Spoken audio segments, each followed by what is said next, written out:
শিরিক হচ্ছে এই পৃথিবীর সবচেয়ে বড় গুনাহ। আর আল্লাহ বললেন যে শিরিক যারা করবে আমি তাদের জন্য জান্নাত হারাম ঘোষণা করলাম, জাহান্নাম ওয়াজিব করলাম। তো শিরিক আমাদের হয়ে যায়, আমরা অনেক সময় বুঝি না। একটু শিরিকের কথা বলে এরপরে আমি 6 নম্বর আয়াতের কথাটা বলে শেষ করব ইনশাআল্লাহ। এই পৃথিবীতে যত নবী রাসূলগণ এসেছেন সবাইকে আল্লাহ রাব্বুল আলামিন দুইটা দায়িত্ব দিয়ে পৃথিবীতে পাঠাইছেন। জোরে কোন কয়টা দায়িত্ব? দুইটা দায়িত্ব। আল্লাহ রাব্বুল আলামিন বলছেন, ওয়ালাকাদ বা'আসনা ফি কুল্লি উম্মাতির রাসূলান আন ই'বুদুল্লাহ ওয়াজতানিবুত তাগুত।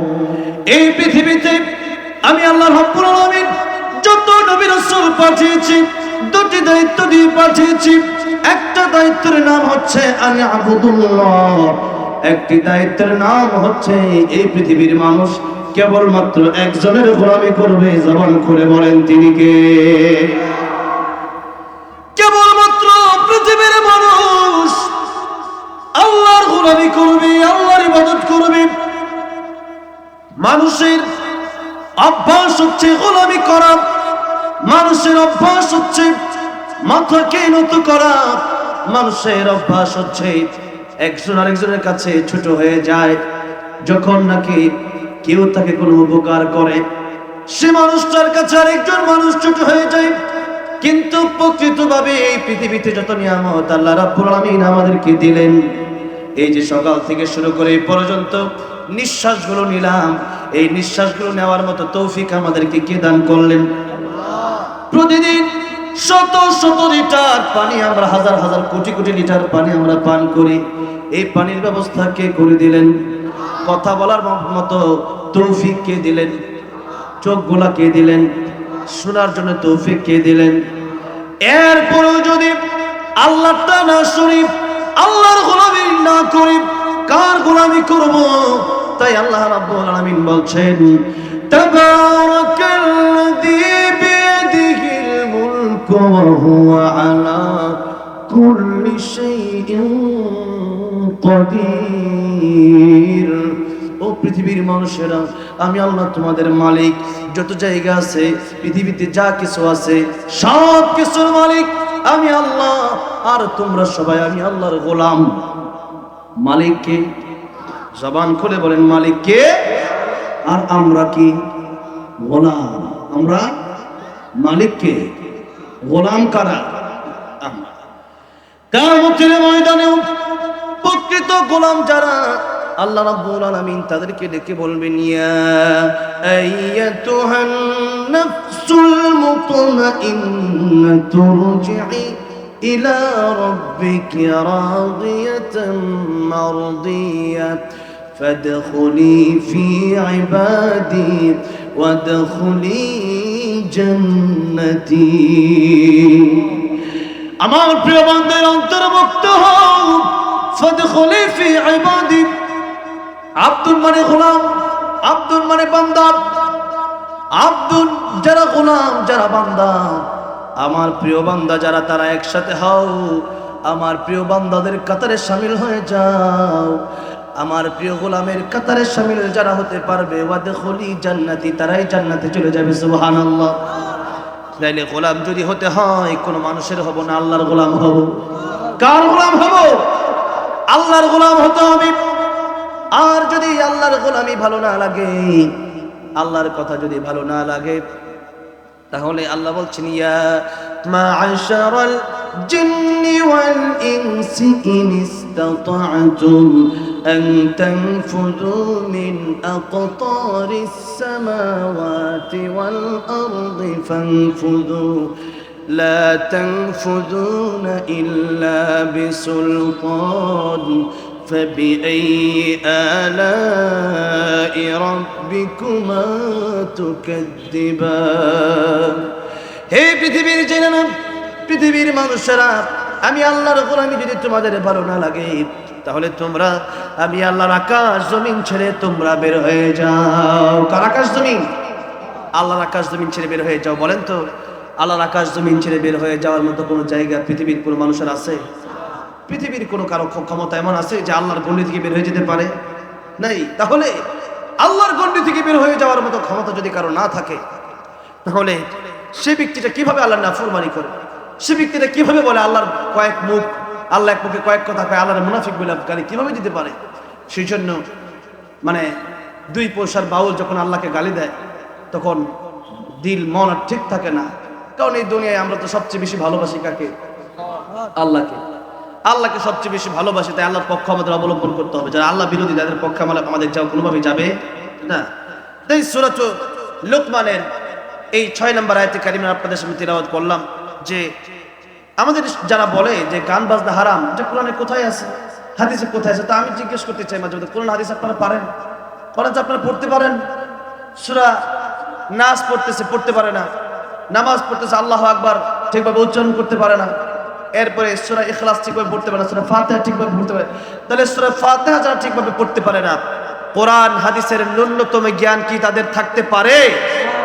কোরআন হাদিসের জ্ঞান তাদের থাকবে যারা যুগ যুগ ধরে কোরআন রিসার্চ করছে, কোরআন তাফসীর পড়াশোনা করে স্টেজে বসেছে, ঠিক না বেঠি? আর যারা এই সমস্ত কথাগুলো বলে যে কোরআন হাদিসের কোন জায়গায় গান বাজনা হারাম আছে, তারা তো কোরআন পড়তেই পারে না। তাহলে তারা কিভাবে বুঝলো যে গান হারাম না হালাল, বাজনা হালাল না হারাম? এরপরে বিভিন্ন সময়দেরকে বলা হয় রাজনীতি নিয়ে কথা বলবেন না। তো রাজনীতি কেন? এটা সব জায়গায় কোরআন শরীফে রাজনীতির কথাও আছে। আমার নবী রাজনীতি করেছেন 10 বছর পুরা মদিনাতুল মুনাওয়ারার প্রেসিডেন্ট আমার নবী ছিলেন।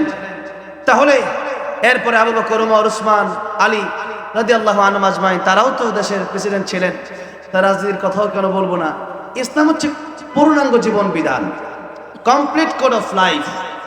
এটা হচ্ছে জীবনের জন্য প্রত্যেকটা ধাপে ধাপে কোরআন মেনে চলতে হবে। মুসলমান শুধু মসজিদে যাবে আর ইবাদত করবে এমনটা নয়। মুসলমান বাথরুমে যাবে, তাও মুসলমানের ইবাদত হবে। কিভাবে ইবাদত হবে?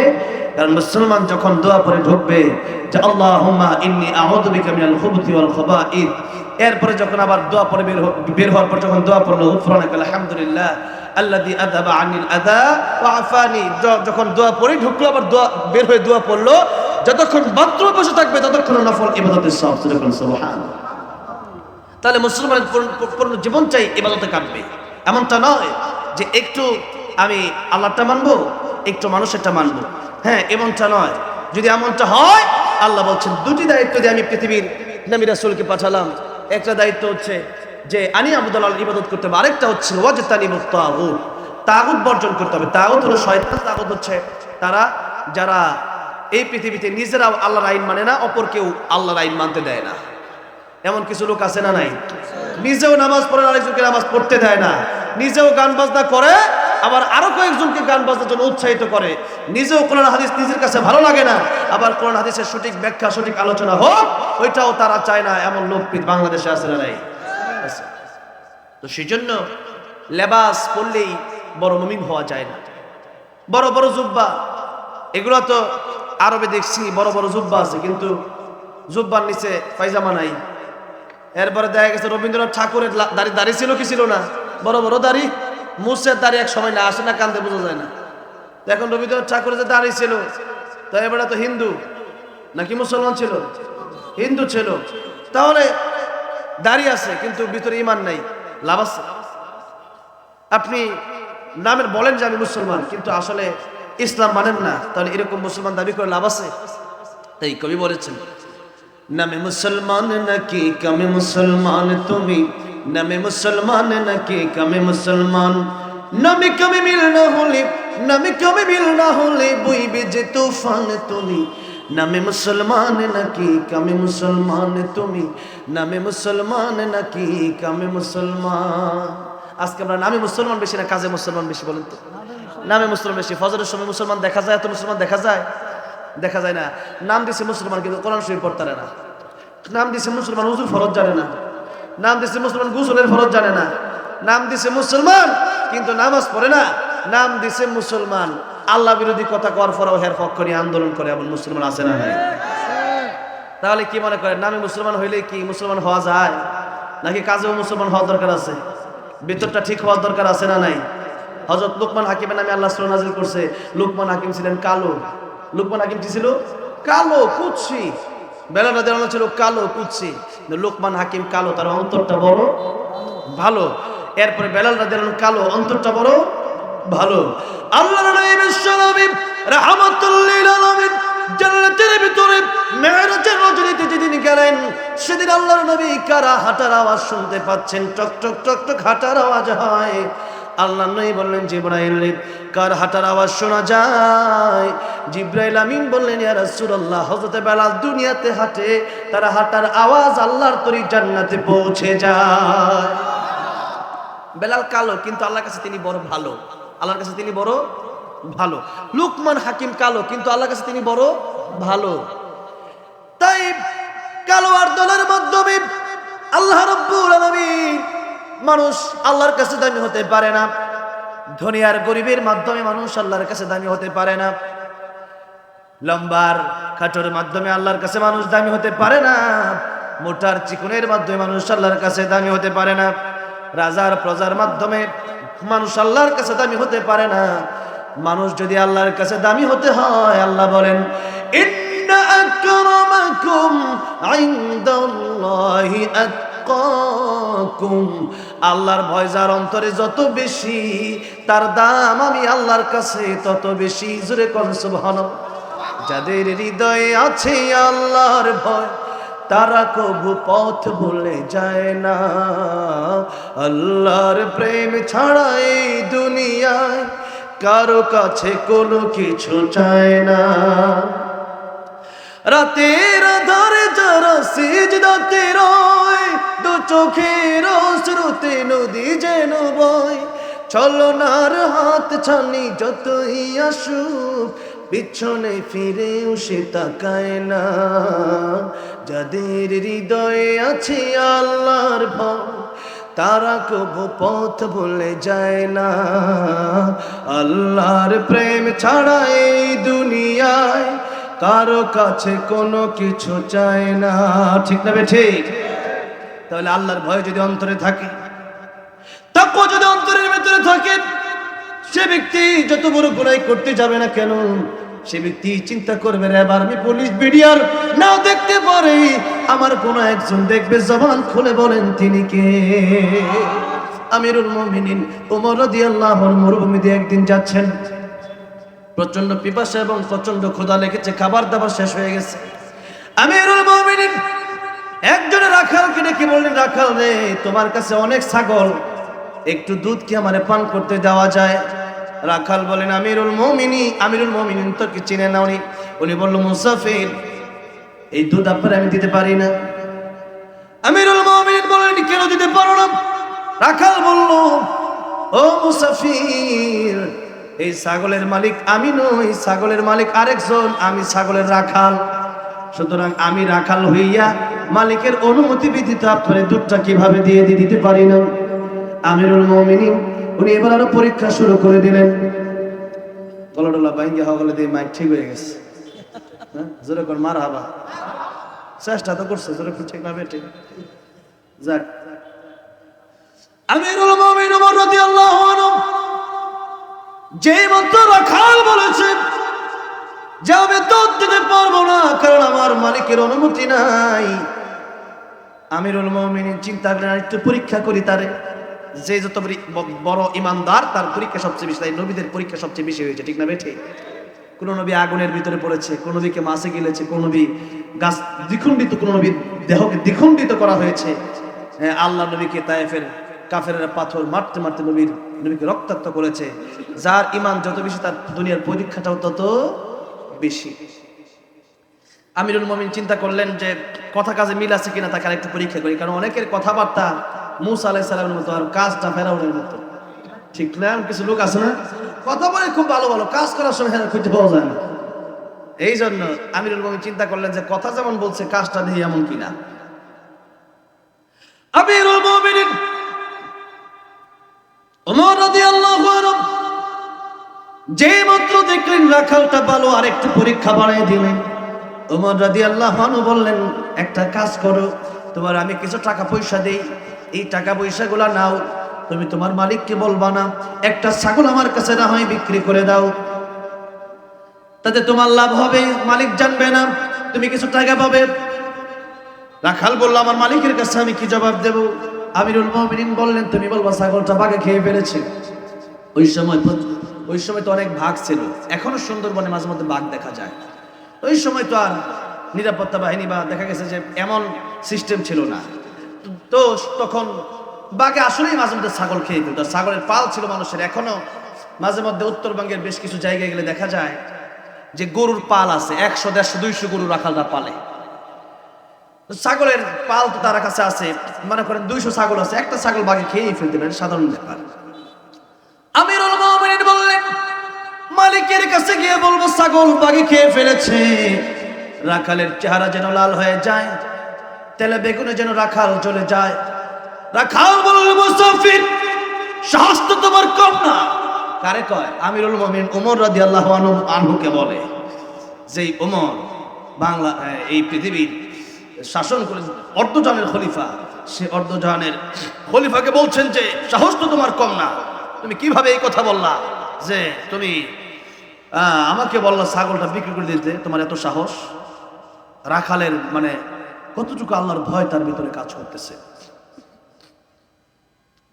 আমিরুল মুমিনিন বললেন যে আল্লাহর ভয় মানে সাহস মানে কি, মানে বুঝেও না বুঝার ভান করতেছে। রাখাল বললো এই যে দেখো তোমাকে আমি ছাগলটা দেবো, আর এই ছাগলটা তুমি নেওয়ার পরে আমি বলবো আমার মালিককে যে ছাগলটা বাঘে খেয়ে ফেলেছে, কিন্তু আমার মালিক হয়তো আমার দেখবে না, তাই আমার কথাটা বিশ্বাস করতে পারে আমি আমার মালিকের বিশ্বস্ত কর্মচারী, কিন্তু আমার মালিকেরও তো একজন মালিক আছে, আছে না নাই? আছে না নাই? আল্লাহ মাইক সুন্দর হইতেছে, আমার ওয়াজের সময় শেষ, প্রায় 15 মিনিট আছে, মাইক সুন্দর, যাক তাও তো 15 মিনিট হইলেও পাইছি, যেরকম ঠিক না বে ঠিক। আমিরুল মুমিনিন বললেন যে তিনি কোন মালিক? রাখাল বললেন তিনি তো আল্লাহ, আল্লাহর চোখকে তো ফাঁকি দেওয়া যাবে না, আমার মালিককে আমি ফাঁকি দিতে পারি, আল্লাহর চোখকে কি ফাঁকি দেওয়া যাবে? এই চিন্তা যার ভিতরে থাকবে সে গুনাহ করতে পারে না, আল্লাহর ভয় যার ভিতরে থাকবে গুনাহ করতে পারে না, কারণ হচ্ছে পৃথিবীর কেউ দেখবে না, দেখবে একজন, তিনি কে? আল্লাহ। এই চিন্তাটা থাকলে ভিতরে এই চিন্তা রাখেন যে ফাইনামা তুয়াল্লু ফাতাম্মা ওয়াজহুল্লাহ, আল্লাহ বলেন তুমি যেদিকে তাকাবা ওইদিকেই আমি আল্লাহ আছি, ওইদিকে আমি আল্লাহ তোমার কিন্তু ঠিকই দেখতেছি, তোমার এই চর্মচোখে আমি আল্লাহ দেখতে পারো না, কিন্তু জান্নাতে যাওয়ার পরে আল্লাহকে দেখা যাবে। যেরকম সুবহানাল্লাহ, আল্লাহকে দেখার ইচ্ছা আছে তো আল্লাহ বলেন আমাকে যারা দেখতে চাও তোমরা দুইটা কাজ করবা। কয়টা কাজ? দুইটা কাজ। আল্লাহ বলেন فَمَنْ كَانَ يَرْجُو لِقَاءَ رَبِّهِ فَلْيَعْمَلْ عَمَلًا صَالِحًا وَلَا يُشْرِكْ بِعِبَادَةِ رَبِّهِ أَحَدًا। আল্লাহ বলেন আমি আল্লাহর সাক্ষাৎ পেতে হলে ইমানের সাথে নেক আমল করো, আর কখনো শিরিক করবা না। শিরিক আল্লাহকে বাদ দিয়ে অন্য কারো কাছে মাথা নত করবা না, আল্লাহকে বাদ দিয়ে অন্য কারো আইন মানবা না, আল্লাহকে বাদ দিয়া অন্য কারো রুলস মানবা না, আল্লাহকে বাদ দিয়া অন্য কারো কথা শোনা যাবে না। যে কথা নেতা বলবে শুনতে পারি, মা বাবা বললে শুনতে পারি, পীর বললে শুনতে পারি, বুজুর্গ বললে শুনতে পারি, যদি আল্লাহর পক্ষে হয় কথাটা, আর আল্লাহর বিপক্ষে যদি চলে যায় এমন কথা যদি মুহিবুল্লাহ বাবনগরী সাহেব বলেন শোনা যাবে, আল্লাহ মামুনুল হক বললে শোনা যাবে, খালেদ সাইফুল আইবি বললে শোনা যাবে, মুফতি আমির হামজা বললে শোনা যাবে, তারেক মনোয়ার সাহেব বললে শোনা যাবে। তাহলে আল্লাহর বিপক্ষে যেমন কথা, যে কথা কোনো নেতা বলুক, যদি সেই নেতা এমপি হয় তার কথা শোনা যাবে, মন্ত্রী হলে শোনা যাবে, তা বাউল হলে শোনা যাবে, কার কথা শোনা যাবে না। নবী বলেন লা তাআত লিমাখলুকিন ফি মাসিয়াতিল খালিক, আল্লাহর নাফরমানি হয় এমন কোন কথা যদি তোমার বাপ মাও বলে এমন কথা শোনা যাবে না। কারণ এই দুনিয়ায় আসার আগে আমার আব্বা আম্মা আমার আপন ছিল না, এই দুনিয়া আসার আগে আমার নেতা আমার আপন ছিল না, এই দুনিয়া আসার আগে আমার পীর আমার আপন ছিল না, এই দুনিয়ায় আসার আগে আমার আপন একজন ছিল, আবার কবরে যাওয়ার পরে আমার আপন একজন থাকবে, জবান খুলে বলেন তিনি কে? তাহলে আল্লাহর চেয়ে বন্ধু আর কেউ হতে পারে না। সে আল্লাহকে বাদ দিয়ে কার গোলামি করবেন, কার আইন মানবেন, কার সাথে আপনি চলবেন, কার পেয়ে আপনি সেজদা দিবেন? একজন স্বামী যখন স্ত্রীকে বিয়ে করে ঘরে আনলো, স্ত্রী যদি আরেকটা পুরুষের সাথে গিয়া পরকিয়া করে, স্বামী কষ্ট পায় কি পায় না? কেন কষ্ট পায়? বিয়ে করলাম আমি, চলো আরেক ছেলের সাথে, এটা হবে না। এমন বউকে তালাকও দেয় কি দেয় না? পরকিয়ার কারণে আজকে তালাক বেশি হয়, যেরকম ঠিক না বেঠি?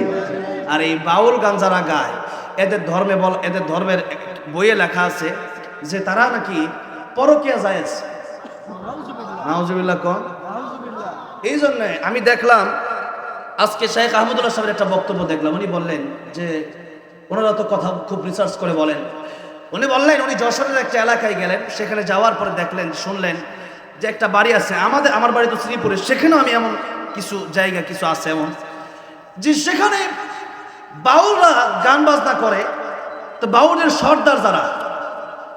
বাউলের সর্দারের এক স্ত্রী অন্যান্য যারা বাউল গান গায় বা তাদের সর্দার যারা, তারা যখন প্রোগ্রাম আসে তখন তাদের সাথে তারা রাত কাটায়।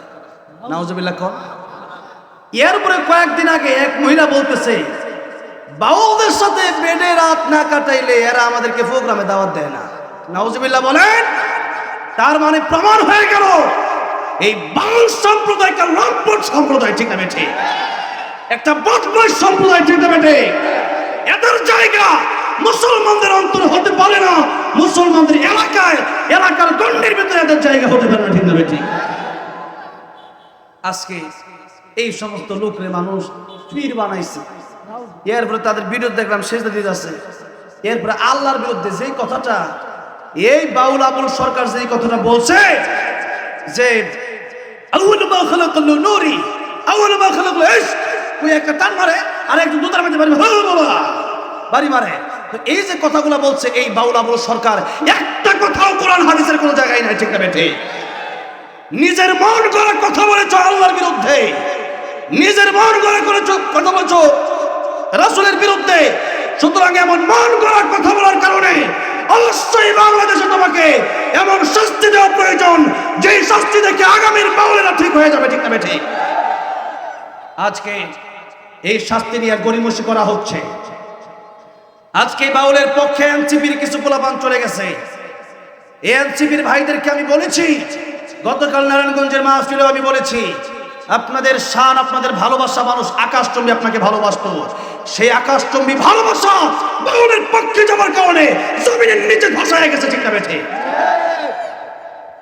এরপরে গতকালকে মির্জা ফখরুল ইসলাম আলমগীর সাহেব তিনিও বললেন ধর্মান্ধরা এই বাউলদের বিপক্ষে গিয়েছে। আপনি কাদেরকে ধর্মান্ধ বলছেন? যারা আল্লাহর কোরআনের ধারক বাহক তাদেরকে আপনি ধর্মান্ধ বলছেন, যারা 5 ওয়াক্ত নামাজি তাদেরকে ধর্মান্ধ বলছেন। মনে রাখবেন মির্জা ফখরুল ইসলাম আলমগীর সাহেব, আমি বিএনপির সবাইকে বলছি না, সবাই একরকম কথা বলে না, আপনাকে বলছি আল্লাহর বিরুদ্ধে গেলে আপনার বিরুদ্ধে জনগণ চলে যাবে, ঠিক না বেঠে? আপনি কাদেরকে ধর্মান্ধ বলেন? কবরে যাওয়ার পরে প্রশ্ন হবে মান রাব্বুকা ওয়া মা দীনুকা ওয়া মান হাদার রাজুল আল্লাযী বুইতা ফীকুম। ধর্ম সম্পর্কে কবরে প্রশ্ন আছে না নাই? তা আপনি ধর্মান্ধ আমাদেরকে বলছেন। আমরা ধর্মের প্রতি অন্ধ হব না। ধর্মান্ধ মানে ধর্মের প্রতি যারা অন্ধ হয়ে যায়, আমরা ধর্মান্ধ হব না। আমরা কি রাজনীতি অন্ধ হব নাকি? কবরে যাওয়ার পরে আমাদেরকে ধর্ম সম্পর্কে জিজ্ঞাসা করা হবে। আমাদেরকে ধর্ম সম্পর্কে যদি জিজ্ঞাসা করা হবে, আমরা ধর্ম নিয়ে কবরে যেতে চাই। আর আপনি যদি ধর্মকে ভালো না বাসেন, জনগণ আপনাকে ছুঁড়ে ফেলে দিবে, তো দিবেই। কবরে যাওয়ার পরে বুঝবেন ধর্ম কি জিনিস ছিল। ধর্মকে নিয়ে কটাক্ষ করবেন না, আল্লাহ বিরোধীর সাথে ঐক্যমত হবেন না, বাউলদের পক্ষে যাবেন না। যারাই যাবেন আপনাদের অবস্থান দিন দিন কমতে থাকবে, ঠিক না বেঠি? এই ফুজু পাগলা মাঝে মধ্যেই যে এই ইসলামের বিরুদ্ধে কথা বলে, আজকে অলরেডি যারা আইনজীবীরা আছেন তার বিরুদ্ধে চলে গিয়েছেন। সামনে সে বলেছে আমি ট্রাইব্যুনাল মানি না, বাংলাদেশের কোর্ট আমি মানি না। যারা বাংলাদেশের ট্রাইব্যুনাল কোর্ট মানে না, যদি এমন কথা রফিকুল ইসলাম মাদানী বলার কারণে যে যারা আল্লাহ মানে তাদেরকে আমরা মানি না, এমন দেশের নীতি আমরা মানি, রফিকুল ইসলাম মাদানী এই কথা বলার কারণে যদি তাকে 3 বছর জেলে রাখা হয়, তাহলে ফুজু পাগলা, যে ফুজু পাগলা রাষ্ট্রদ্রোহী কথাবার্তা বলেছে, তাকে কেন মামলা দিয়ে এখনো রিমান্ডে নিচ্ছেন না? ও আলেমদের বেলায় সবকিছু ঠিক আছে, আর আপনাদের বেলায় নীতির জায়গায় নীতি নাই না? সাবধান হয়ে যান, ভালো হয়ে যান। দিন এই দিন নয়, আরো দিন আসবে, এই দিন নিয়ে যাবে সেই দিনের কাছে। অহংকার করবেন না, দাম্ভিকতা দেখাবেন না। এই অহংকার হাসিনা করেছিল। আজকে যেই হাসিনা আল্লামা সাঈদীর বিরুদ্ধে ফাঁসির রায় দিয়েছিল, সেই ফাঁসির দড়ি আজকে হাসিনার বিরুদ্ধে চলে গেছে।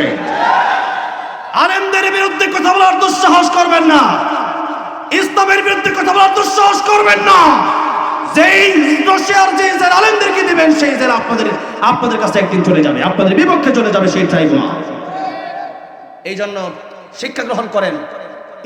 ইতিহাসের সবচেয়ে বড় শিক্ষা হলো যে ইতিহাস থেকে মানুষ শিক্ষা গ্রহণ করে না। পূর্বেকার এই ফ্যাসিস্ট এই জালেমদের থেকে শিক্ষা গ্রহণ করেন, না হয় দুনিয়াতেও মরবেন, আখিরাতেও মরবেন। খাসিরাত দুনিয়া ওয়াল আখিরাহ, দুনিয়া আখিরাত উভয়টা ধ্বংস করবেন। এই জন্য মাঝে মধ্যে একটু বোঝা দরকার যে বাংলাদেশে 95-96% মানুষ মুসলমান। এই দেশের ভিতরে কিভাবে এমন কথা মানুষ বলতে পারে যে আল্লাহকে মানি না, হ্যাঁ আল্লাহকে মুনাফিক বলে গালি দেয়, এরপরে দেখা গেছে ধর্মান্ধ বলে, এই সমস্ত কথা শরীয়ত মানি না, এই সমস্ত কথাবার্তা বলে আমাদেরকে যখন গালি দেওয়া হয়, মৌলবাদী জঙ্গিবাদী বলে গালি দেওয়া হয়। হ্যাঁ, সত্যের পক্ষে গান গাই বলে আমি মৌলবাদী, সত্যের পথে ডাকি বলে আমি জঙ্গিবাদী, ঠিক না ঠিক? সত্যের পক্ষে গান গাই বলে আমি বিপ্লবী, সত্যের পথে ডাকি বলে আমি বিদ্রোহী, কোরআনের পক্ষে কথা বলি তাই বলে আমাকে মৌলবাদী, জিহাদের পক্ষে কথা বলি তাই বলে আমাকে জঙ্গিবাদী। বিদ্রোহী বিপ্লবী মৌলবাদী কেন জঙ্গিবাদী, বিদ্রোহী বিপ্লবী মৌলবাদী কেন জঙ্গিবাদী, ঠিক না ঠিক? আরে জন্মের পরে কানে অজনকে দেয়নি, তুমি মৌলবাদী ছাড়া হওনি। আবার মরণের পরে জানাজা পড়াবে, মরণের পরে জানাজা পড়াবে, তখন কোথায় পালিয়ে যাবি? বিদ্রোহী বিপ্লবী মৌলবাদী কেন জঙ্গিবাদী, বিদ্রোহী বিপ্লবী মৌলবাদী কেন জঙ্গিবাদী, ঠিক না বেঠে?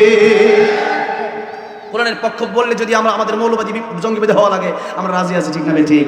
আমার নদী কেউ মানুষ পাগল বলে, জাদুকর বলে গালি দিছে, আমাদেরকেও গালি দিবে। এটা অবশ্যই আল্লাহ নবীকে যারা গালি দিচ্ছে, আল্লাহ নবী জেল খাটছে, আমাদেরকেও গালি দিবে, আমাদেরকেও জেল আসবে, হামলা মামলা আসবে। সুতরাং আমরা বলে দিতে চাই যে ইন্না সলাতি ওয়া নুসুকি ওয়া মাহইয়ায়া ওয়া মামাতি লিল্লাহি রাব্বিল আলামিন। আমাদের জীবন আমরা তো আল্লাহর জন্য উৎসর্গ করেই দিয়েছি। সেই জীবনের আবার কিসের ভয়, যেই জীবন আল্লাহর জন্য উৎসর্গ করা হয়ে গেছে।